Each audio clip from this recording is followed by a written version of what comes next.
안녕하세요.台湾에서 사역하고 있는 오세원 선교사입니다.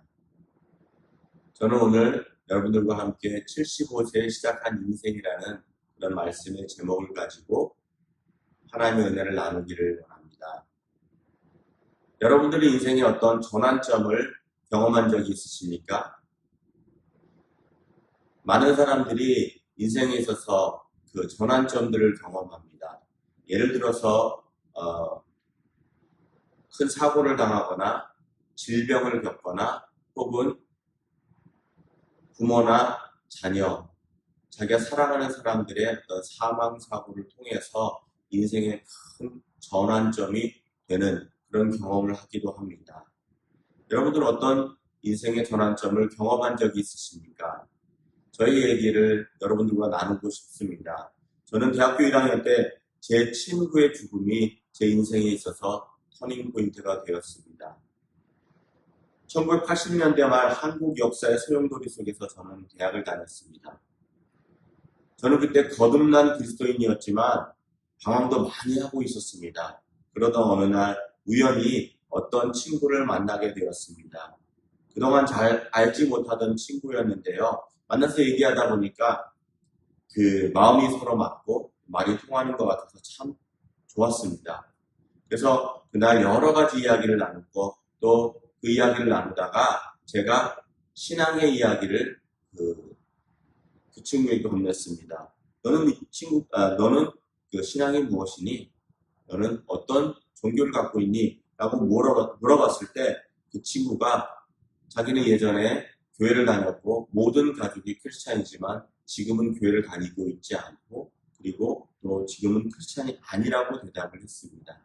그 순간에 성령께서 제게 주시는 마음이 있었습니다. 그 친구에게 전도해야겠다라는 그런 마음을 주셨지만 저는 앞으로 이 친구와 만날 날이 많은데 뭐 꼭 오늘 전도해야 되겠는가? 라는 생각을 가지고 그 성령의 생각을 소멸했습니다. 그런데 안타깝게도 저는 다시는 그 친구의 얼굴을 보지 못했습니다. 왜냐하면 그 친구는 그 다음날 학교에서 술을 마시고 집으로 귀가하다가 지하철에서 사고로 목숨을 잃었기 때문입니다. 이 사건은 제 인생에 있어서 아주 큰 전환점이 되었습니다. 아브라함에게 있어서도 인생의 터닝포인트가 있었습니다. 바로 그 아브라함의 인생에 있어서 터닝포인트는요, 오늘 여러분들과 함께 나눌 창세기 12장 1절부터 9절까지의 말씀, 하나님의 부르심과 또 하나님의 부르심에 대한 순종이 바로 아브라함의 인생의 터닝포인트였었습니다. 아브라함은 75세가 되기 전까지는 아마 평범한 삶을 살았던 것 같습니다. 그렇지만 아브라함이 75세가 되었을 때 하나님은 아브라함에게 나타나시고 또 아브라함을 부르시고 또 아브라함을 모든 민족에게 복을 주는 복의 근원이 되라고 명령하셨습니다. 아브라함을 모든 민족에게 복을 주시기 위해서 복이 되라고 부르셨습니다. 말씀을 한번 읽어보겠습니다. 2절부터 3절까지의 말씀입니다. 내가 너로 큰 민족을 이루고 네게 복을 주어 내 이름을 창대하게 하리니 너는 복이 될지라. 너를 축복하는 자에게는 내가 복을 내리고 너를 저주하는 자에게는 내가 저주하리니 땅의 모든 족속이 너로 말미암아 복을 얻을 것이라. 75세의 아브라함은 하나님의 부르심에 올바르게 반응했습니다. 그리고 모든 민족의 축복이 될 수 있었습니다. 복음주의 신학자 존 스토트의 그 분석에 의하면 하나님의 부르심은 두 가지가 있다고 이야기합니다. 하나님의 부르심은요, 첫 번째로 일반적인 부르심이 있습니다. 하나님을 사랑하라 혹은 이웃을 사랑하라 이런 부르심은 모든 그리스도인들에게 해당되는 일반적인 부르심입니다. 하나님은 모든 그리스도인들에게 하나님의 영광을 위해서 살고 또 성결한 삶을 살기 위해서 부르셨습니다. 이것이 바로 모든 사람에게 해당되는 일반적인 부르심입니다. 또 한 가지 부르심은요, 개인적인 부르심입니다. 다시 말하면 하나님께서 모든 하나님의 자녀들에게 개개인에게 주시는 서로 다른 부르심을 말합니다. 하나님께서 저를 향한 부르심과 하나님께서 여러분들을 향한 부르심은 서로 다릅니다. 바로 이것이 개인적인 부르심입니다. 그러면 오늘 이 창세기 12장의 이 부르심은 여러분들과 저에게 있어서 어떠한 부르심입니까? 개인적인 부르심입니까? 아니면 일반적인 부르심입니까? 아마도 아브라함에게 있어서는 개인적인 부르심이었을 것 같습니다. 그러나 모든 그리스도인들에게 있어서는 일반적인 부르심입니다. 왜냐하면 우리 모두는 아브라함을 통해서 믿음의 후손이 되었고요.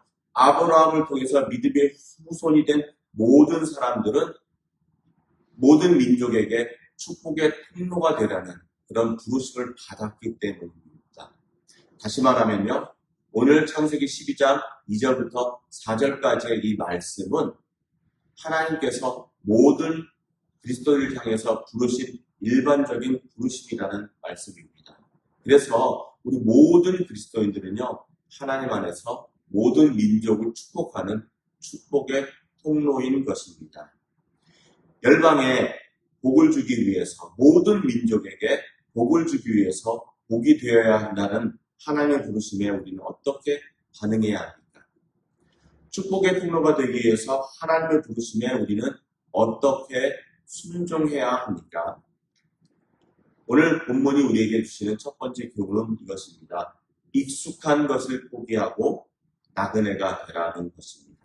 익숙한 것을 포기하고 나그네가 되라는 것입니다. 12장 1절의 앞부분을 읽어보겠습니다. 너는 너의 고향과 친척과 아버지의 집을 떠나. 하나님께서는 아브라함을 부르실 때 고향과 친척과 아버지의 집을 떠나라고 명령하셨습니다. 고향, 친척, 아버지의 집은요, 우리의 익숙한 그런 환경을 말하고요. 우리가 의지할 수 있는 그런 사람들을 말하고요. 또 생활의 보장을 말합니다. 하나님께서는 우리의 인생이 모든 민족의 축복이 되는 삶을 살기를 원하면 먼저 우리가 우리의 익숙한 그런 삶과 우리의 익숙한 그런 환경들을 포기하고 나그네가 되라고 명령하고 계십니다. 사실 나그네가 되는 삶은요, 쉽지 않은 삶입니다. 고달픈 삶입니다. 이 점에 대해서는 아마 미국에 살고 계시는 여러분들도 아주 깊이 이해할 수 있을 거라고 저는 생각합니다. 나그네 삶은요, 쉽지 않은 그런 삶입니다. 최근에 코로나 바이러스 때문에 타이완에서도 재난지원금을 모든 국민들에게 나눠줬습니다. 물론 저는 여기 이 땅에서 나그네이기 때문에 그 재난지원금을 한 푼도 받을 수 없었습니다. 이건 아주 당연한 일입니다. 그럼에도 불구하고 저는 한국에서도 재난지원금을 받을 수 없었습니다. 왜냐하면 저는 해외에서 살고 있는 해외에 거주하는 한국인이기 때문이었습니다. 양쪽에서 아주 많은 서러움들을 겪었습니다. 해외에서 거주하는 나그네들은요, 이렇게 굉장히 어려운 그런 삶을 살아갈 수밖에 없습니다. 아브라함의 예를 들어보겠습니다. 아브라함은요, 약속의 땅에 들어가서도 여러 번 이주를 했고 정처 없이 떠돌아다녔습니다. 또 사랑하는 아내 사라가 죽었을 때에도 아내를 장사지을 그런 땅 한 평조차 없어서 막벨라 동굴을 구입을 했는데요. 성경학자들이 그런 얘기를 합니다. 시가의 여러 배를 지불하고 그제서야 구입할 수 있었다라고 얘기를 합니다. 그래서 해외에 사는 나그네의 삶은 굉장히 어렵고 힘든 것입니다. 그런데 하나님께서 우리에게 이렇게 말씀하십니다. 우리 인생이 하나님의 쓰임받는 그리고 모든 민족, 모든 열방에 축복을 주는 존재가 되기를 원하면 익숙한 것을 포기하고 또 나그네가 되는 그런 삶을 살아가라는 것입니다. 사랑하는 성도 여러분, 사실은 우리가 싫어하던 또 좋아하던 받아들이기를 원하던 받아들이기를 원치 않던 우리 모든 그리스도인들은 본질적으로 나그네입니다. 베드로전서 2장 11절에 베드로가 성도들을 권면하면서 하는 말이 뭐라고 말씀하셨냐면요. 사랑하는 자들아, 거류민과 나그네 같은 너희를 권하노니. 다시 말씀드리면요. 사도 베드로는요. 우리 그리스도인들을 나그네요, 거류민이라고 이렇게 부르고 있었던 것입니다. 그러니까 우리 모든 그리스도인들은요. 나그네입니다. 또 제가 이 나그네 삶이 너무 힘들고 또 고통스러워서 많이 고민할 때 그 하나님 주신 깨달음이 있었습니다. 바로 그것은요. 우리가 사랑하는 예수님, 그 예수님도 이 땅에서는 평생을 나그네로서의 삶을 살아가셨다는 그런 사실입니다. 저는 이 사실을 통해서 많은 위로를 받았습니다. 사랑하는 성도 여러분, 여러분들은 축복의 통로가 되는 삶을 살기를 원하십니까? 그러면 익숙한 삶을 포기하고 나그네의 삶을 선택하라고 말씀하십니다. 여러분들이 포기해야 할 것이 무엇입니까? 여러분들이 내려놓아야 할 것이 무엇입니까? 그것이 무엇이든 간에 하나님의 부르심 앞에 그것을 내려놓고 또 나그네로 살아가는 여러분들이 되시기를 주님의 이름으로 축복합니다. 축복의 통로가 되기 위해서 하나님의 부르심에 우리는 어떻게 순종해야 합니까? 본문이 우리에게 주시는 두 번째 교훈은요. 매일매일 시작하는 삶을 살아가라는 것입니다. 매일매일 시작하는 삶을 살아가라는 것입니다. 12장 1절 그 성경 구절을 다시 한번 보겠습니다. 내가 네게 보여줄 땅으로 가라. 하나님께서 아브라함을 부르시면서요. 내가 네게 보여준 땅 혹은 이미 알려준 땅이 아니라 보여줄 땅으로 가라고 말씀하셨습니다. 최종 목적지를 말씀하지 않으셨고요. 항상 하나님을 따라서 한 걸음 한 걸음 한 걸음 이동하면서 따라가야지 도착할 수 있는 그곳이 바로 우리가 하나님을 따라가야 한다. 그렇게 따라가야 한다는 것입니다. 이렇게 매일매일 하나님을 따라갈 때에 우리 삶에는 하나님의 인도하심을 의지할 수밖에 없습니다. 매일매일 따라가는 삶은요. 장막 생활이고요. 매일매일 따라가는 광야의 생활입니다. 또 매일매일 인도함을 받아야 되는 그러한 삶입니다. 만나와 메추라기를 통해서 매일매일 공급받는 그런 삶을 살아가는 것입니다. 우리 모든 그리스도인들은요. 이런 삶을 살아가야 합니다. 매일매일 새로 시작하는 삶. 매일매일 새로 시작하는 삶은요. 참 힘들고 어렵습니다. 왜냐하면 내일의 삶을 알 수가 없기 때문입니다. 그럼에도 불구하고 하나님께서는 우리에게 매일매일 주님을 의지하는 그런 삶을 살아가라고 명령하십니다. 제가 오래전에 임형 목사님하고 중국에서 같이 동역한 적이 있었습니다. 참 행복하게 많은 사역들을 했습니다. 제가 그때 동역할 때 여러 선교사들, 후보생들을 인터뷰했습니다. 그래서 여러 선교사들을 인터뷰하면서 이제 어떤 선교사가 되기를 원하는가, 또 선교사가 되었을 때 어떤 삶을 살아가기를 원하는가, 또 어떤 사역을 하기를 원하는가, 꿈과 비전이 무엇인가 이런 것들에 관해서 많이 토론을 했습니다. 그런데 항상 어떤 선교사 후보생을 인터뷰하든지 꼭 한 가지 그 선교사 후보생들이 저희들에게 물어보는 질문이 있습니다. 바로 그것은요. 선교사님, 만약에 우리가 이 선교단체에 허입이 되면 또 이 선교단체에 가입이 되면 이 선교단체는 저희를 어느 지역으로 파송하시겠습니까? 또 어떤 사역을 맡겨주시겠습니까? 라고 반드시 물어봤습니다. 제가 늘 그런 질문을 대할 때 하는 대답이 있습니다. 모릅니다. 몰라도 됩니다. 안 가르쳐 줍니다. 왜냐하면 하나님께서 우리에게 주시는 그런 부르심은요. 알고 가는 길이 아니라 잘 모르지만 믿음으로 매일매일 살아가다 보면 마지막에 하나님이 원하시는 그 목적지에 도달할 수 있는 그러한 것이기 때문입니다. 사랑하는 성도 여러분, 사랑하는 성도 여러분들의 삶이 축복의 통로가 되는 삶이 되시길 원하십니까? 만약에 그러시면 여러분들은 매일매일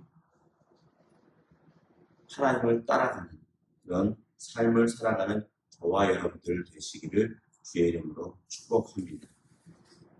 축복의 통로가 되기 위해서 하나님의 부르심에 우리는 어떻게 순종해야 합니까? 본문이 우리에게 주시는 세 번째 교훈은요, 멈추고 싶은 유혹을 극복하라는 것입니다.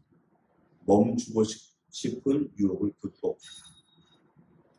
사람들은요, 안정을 추구합니다. 사람들은요, 여러 가지 일들이 바뀌고 불안정한 것들을 굉장히 힘들어하고 또 안정감을 될 수 있으니 유지하려고 노력합니다. 아주 쉬운 예를 들어보겠습니다. 여러분들은 교회 다니실 때 교회 주일 예배에 착석하는 그 자리가 항상 거의 비슷한 자리 아닙니까? 이번 주에 앉았던 자리가 지난주에도 앉았던 자리고 또 지난주에 앉았던 자리가 또 지지난주에도 앉았던 자리 그런 것 아닙니까? 왜냐하면 사람들은 안정감을 자기도 모르게 추구하기 때문에 변화를 두려워합니다. 그래서 끊임없이 항상 멈추고 싶고 끊임없이 항상 그 자리에서 안정감을 유지하고 싶어 합니다. 우리 믿음의 조상 아브라함도 멈췄던 적이 있습니다. 오늘 본문에 나와 있지 않지만요. 사도행전 7장 2절부터 4절까지의 말씀을 참고해 보면 아브라함이 중간에 멈췄던 사실을 우리는 알 수 있습니다. 한번 읽어보겠습니다. 사도행전 7장 2절부터 4절까지 스데반이 이르되 여러분 부형들이여 들으소서 우리 조상 아브라함이 하란에 있기 전 메소포다미아에 있을 때에 영광의 하나님이 그에게 보여 이르시되 내 고향과 친척과 내가 네게 보일 땅으로 가라 하시니 아브라함이 갈대아 사람의 땅을 떠나 하란에 거하다가 그의 아버지가 죽음에 하나님이 그를 거기서 너희 지금 사는 이 땅으로 옮기셨느니라. 사도행전 7장 2절부터 4절을 통해서 우리는 아브라함이 약속의 땅으로 건너갈 때 그냥 처음부터 끝까지 끊임없이 멈추지 않고 건너간 것이 아니라 한 번 멈췄다가 하란에서 멈췄다가 아브라함의 아버지 데라가 죽은 이후에 다시 믿음의 여정을 시작했다는 사실을 알 수 있습니다. 그러니까 다시 말하면요, 갈대아 우르에서 출발했고 그리고 하란을 경유해서 한동안 멈췄다가 다시 가나안 최종 목적지에 도달했다는 사실입니다. 그런데 아브라함이 왜 하란에서 멈췄습니까? 성경학자들은 두 가지 원인을 제시합니다. 첫 번째 원인은요, 아마도 고난 때문이었을 것이다 라고 이야기합니다. 왜냐하면 가는 길이 너무 어려웠어요. 이제까지 지나온 길이 참 어려웠지만 앞으로 가야 할 길이 더 어렵기 때문에 아브라함은 거기서 멈췄다라는 것입니다. 그리고 또 한 가지 이유는요, 아브라함의 아버지를 원인으로 지목합니다. 아브라함의 아버지가 연세가 많이 드셨기 때문에 더 이상 가기를 원하지 않으셨기 때문에 그랬다라는 그런 설명도 있습니다. 그래서 우리 주위에 어떤 사람들은요, 데라같이 이 정도면 됩니다. 또 여보 이 정도면 돼. 주일날 예배 드리고 또 주일날 선생님 하면 되지. 뭐 또 제자 훈련해. 또 뭐 여러 가지 다른 그런 세미나 이런 것들을 참석해. 그 정도면 됐어. 라고 항상 주위에서 권유하는 그런 데라와 같은 그런 사람들 때문에 우리는 멈추고 싶은 유혹에 굴복하기도 합니다. 사랑하는 성도 여러분, 여러분들은 믿음의 여정을 열심히 은혜 가운데 매일매일 전진해 나가고 있습니까? 아니면 믿음의 여정 가운데 힘들고 지쳐서 낭망해서 포기하고 또 잠시 그 자리에 머물러 계십니까? 우리 모든 성도들의 이제 아브라함처럼 멈추고 싶은 유혹이 있지만 그 자리에서 다시 한번 하나님의 부르심을 경험하고 또 하나님의 부르심에 순종해서 매일매일 다시 새로운 출발을 해나가는 여러분들 되시기를 주의 이름으로 축복합니다. 축복의 통로가 되기 위해서는요, 멈추지 말고 매일매일 다시 시작하는 삶을 살아가는 삶이 되어야 합니다. 매일매일 다시 시작하는 삶을 살아가는 저와 여러분들 되시기를 축복합니다.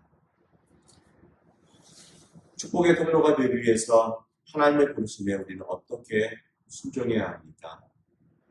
본문이 우리에게 주시는 네 번째 교훈은요, 어디서든 예배자의 삶을 살아가야 한다는 것입니다. 어디서든 예배자의 삶을 살아가야 한다는 것입니다. 7절부터 9절까지의 말씀을 읽어보도록 하겠습니다.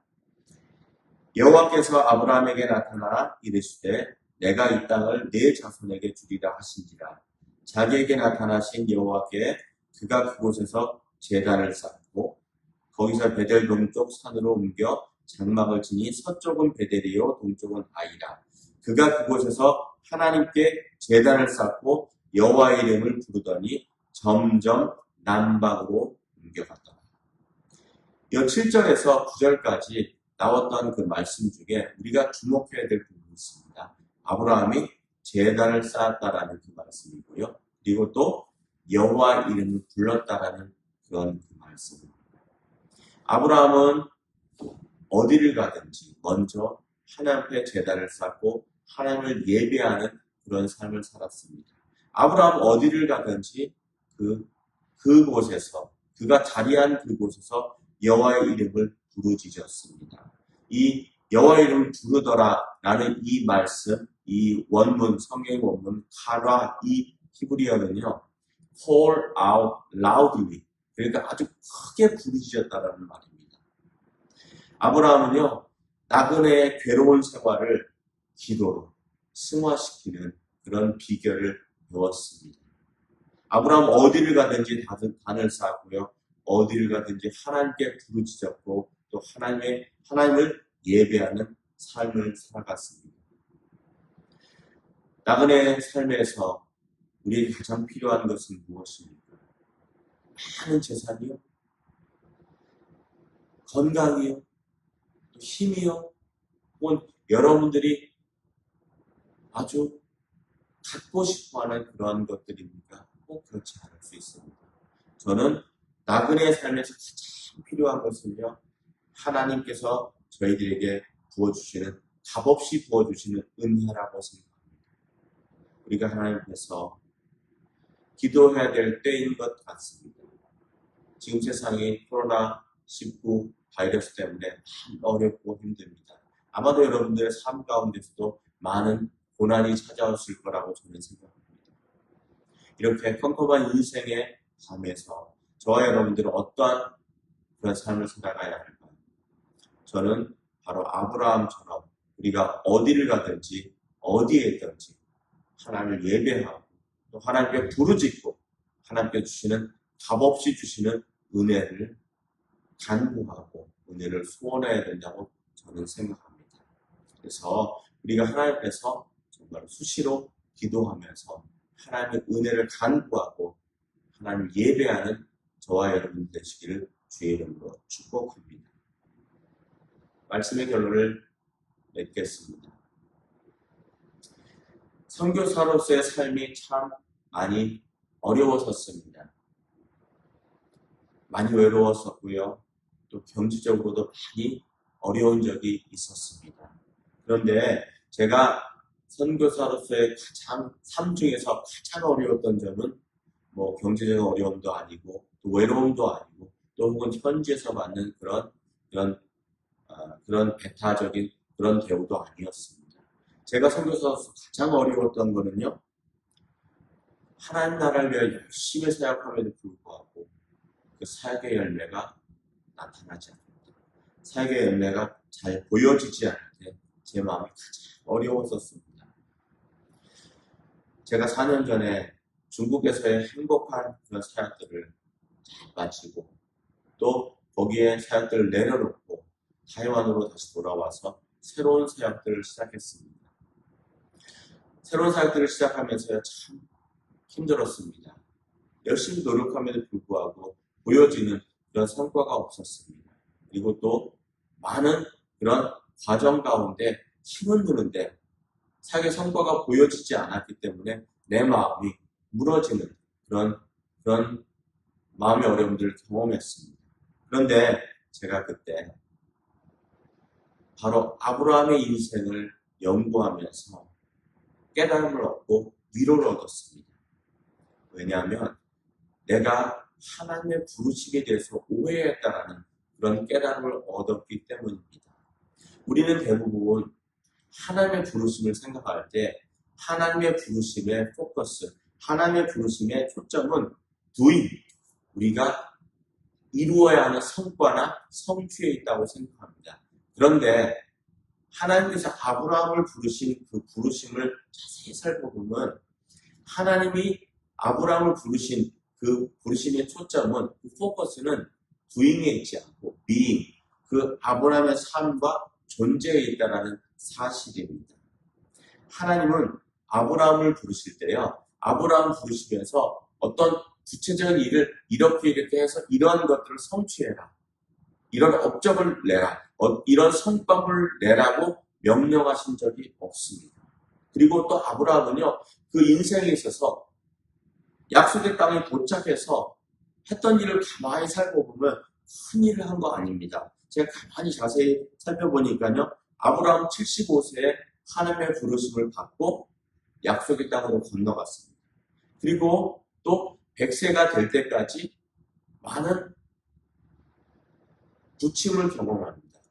믿음이 강해질 때도 있었고요, 또 약해질 때도 있었고요, 또 여러 심지어 사람들 속이기도 하고 범죄할 때도 있었습니다. 그러나 특별히 어떤 이론의 성과는 없습니다. 그리고 100세에 하나님의 은혜로 아들 이삭을 얻게 됩니다.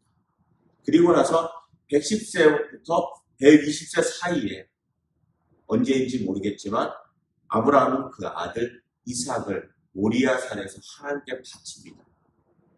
그리고 또 그 후에 아브라함은 175세가 되기까지 그냥 이 땅에서 살다가 하나님을 예배하면서 하나님과 동행하면서 살다가 하나님의 부르심을 받고 하나님께 돌아가는 그런 삶을 살았습니다. 그런데 하나님께서 이 아브라함을 축복하셨고 이 아브라함을 모든 민족의 믿음이 조상이 되게 하셨습니다. 제가 아브라함의 인생을 통해서 배운 것이 바로 이것입니다. 하나님께서 우리에게 대한 부르심은, 우리를 향한 부르심은 그 초점이 doing에 있지 않고 being에 있다는 그 사실입니다.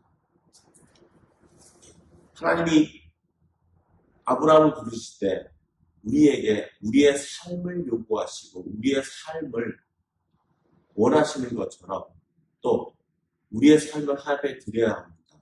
아브라함이 이 땅에서 행했던 일은 어디를 가든지 바로 거기서 하나님을 예배하고 하나님과 동행하는 그런 나그네로서의 삶을 살아간 것밖에 없습니다. 다시 말하면요, 하나님께서 우리에게 원하시는 것은요, 우리의 성과가 아니고 우리의 삶 그 자체라는 사실을 명심하는 여러분들 되시기를 축복합니다. 제가 몇 년에 한 번씩 한국에 갑니다. 한국에 갈 때마다 제가 저희 아이들과 함께 시간을 보내고 함께 식사를 하고 또 아이들과 함께 시간을 보내면서 그 행복한 그런 시간을 보내기를 원합니다. 그럼에도 불구하고 저희 아들은요, 항상 아르바이트 때문에 또 여러 가지 다른 일 때문에 바빠서 제게 시간을 내주지 못합니다. 그리고 또 제 아이들은 저에게 부담 주지 않기 위해서 혹은 어떤 저에게 좋은 것들을 주기 위해서 많이 노력합니다. 그래서 뭔가 하나를 작은 것들을 주기 원합니다. 그런데 제가 저희 아이들에게 원하는 것은요, 우리 아이들이 나와 함께 와서 밥을 먹고 나와 함께 차를 마시고 커피를 마시고 시간을 보내는 것입니다. 우리 하나님도 아마 이럴 것이라고 저는 생각합니다. 사랑하는 성도 여러분, 여러분들이 이 땅에서 어떤 성과를 내는지 그것이 가장 중요한 것이 아닐 수도 있습니다. 여러분들이 이 땅에서 여러분들이 있는 곳에서 하나님과 동행하고 하나님을 기뻐하고 하나님을 예배하고 또 여러분들이 계신 곳에서 그 하나님을 부르고 또 하나님께 간구함으로 말미암아 하나님의 값없이 주시는 은혜를 늘 누리면서 사는 것이 바로 하나님께서 여러분들을 향한 부르심이라는 사실을 명심하시면서 이 어려운 그런 환경 가운데 고난 가운데서도 오늘도 용기 얻으시고 승리하는 저와 여러분들 되시기를 주의 이름으로 축복합니다. 기도하겠습니다. 하나님 아버지, 우리는 연약하고 부족합니다. 그리고 우리는 이 땅에서 나그네로서 늘 외롭고 또 많은 어려움들 가운데서 살아갈 수밖에 없는 그런 존재입니다. 그럼에도 불구하고 하나님께서 우리를 부르셨고 또 우리를 하나님의 축복이 흐르는 통로로 사용하시기를 원하심을 감사드립니다. 하나님, 우리가 이 땅에서 나그네로 살면서 늘 우리 익숙한 것들을 내려놓고 매일매일 하나님의 부르심을 따라서 주님께 순종하며 주님을 따라가며 또 우리가 어디에 있든지 하나님을 예배하며 하나님을 기뻐하며 또 하나님께 부르짖는 그런 삶을 살면서 우리 삶이, 우리 인생이 많은 우리 주위 사람들에게 또 열방의 축복의 통로가 되는 저희들 되게 하여 주시옵소서. 주님 은혜 허락하심을 감사드리며 예수님의 이름으로 기도했습니다. 아멘.